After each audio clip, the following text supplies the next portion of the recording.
What is up, guys? Figured I'd do a walk around of one of Revkit LJ's. It's their party wagon. If you're familiar with them, check them out. Instagram, social media, and their website. Post up your Jeeps and everything like that.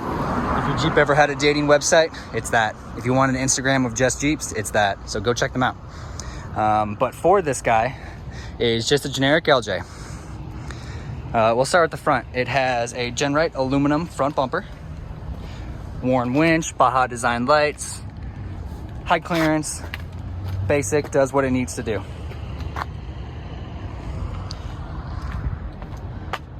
Then we have some high clearance Highline flares that you actually have to cut the hood and raise it up, as your factory one sits right around here. So it actually gives you a few extra inches. It just requires a few extra bit of work. Rocker panels and rear corner guards,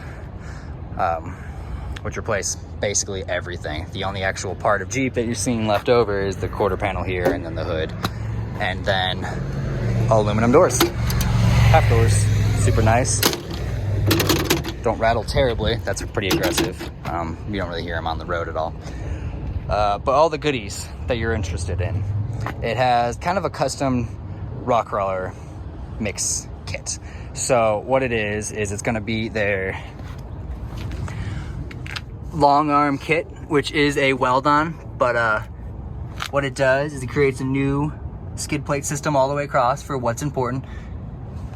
Long arms front and rear, 3-link front, and then, like I said, a mix system. It's got a triangulated rear,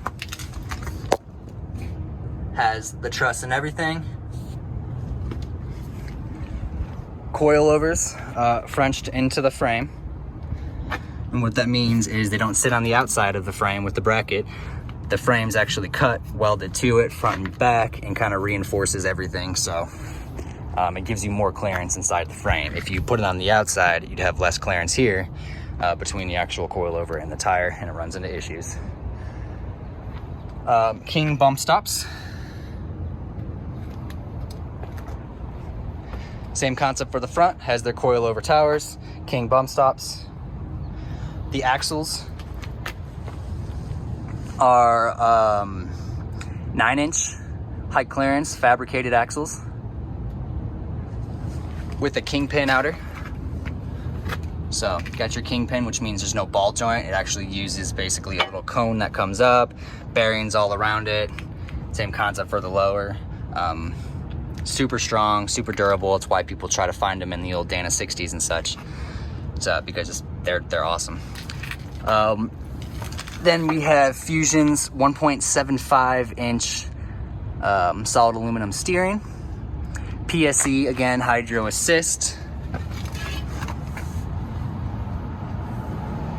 This one was built in our shop by a third party, and currently it's back because we're fixing and replacing some things that just weren't done correctly. Again, with the single shear, you can kind of tell it's a weak point. It needs to be a double shear. It needs to not be hitting the track bar mount and such like that. And the track bar mount's actually wrong on one side, so we're just replacing some parts here and there.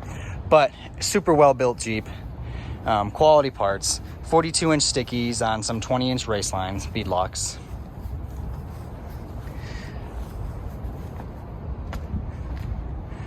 Genrite armor, Genrite roll cage that got powder coated a custom bronze. This comes in just boxes of tubes. You have to set it up, tack it in, test fit everything, and then weld it in. Mounts all the way down to the floor like most TJ, LJ cages do. A pillar, B pillar with reinforcement, and then the C pillar. This specific one uses air lockers in the axle, so they opted for power tank, which actually has a little connection fob piece there that will run to switches that are up front that they have attached to their S-Pod that run air lines down to the axles. Now again, fabricated axles, so if you're familiar with them, they don't have a diff cover and they're a removable third member, so it's nice. We built their other Jeep for Revkit, which is JL, and it has the same style axle. So, you know, worst comes to worst, theirs has a 10-inch one, but these ones have 9-inch housings, and if you were to break one, you could swap one over from the other, assuming that the spline count and all that was the same. Tom Woods 1350 front and rear drive shafts. But yeah, this thing's super awesome. Currently has factory seats. All that's going to be changing here in the near future. We had a super rush project to get this done and get it to Easter Jeep Safari. And then once it was done with that, came back for some little bit of maintenance to make sure it worked on the trails, and then kind of back for some upgrades again, and it'll continue this cycle. Genrite larger fuel cell, which actually scoots it back a little bit and raises it so it can fit with the triangulated truss and such. And then a Genrite DIY rear sway bar, where it looks like a 3/4 inch piece of steel that's cut with all the ridges, has their torsion bar running across, and we chose the mount and everything to make it fit and clear. If you guys have any questions on this build, post them in the comments below. Otherwise, check out Revkit's website. Like I said, their app, they have all the information on the Party Wagon.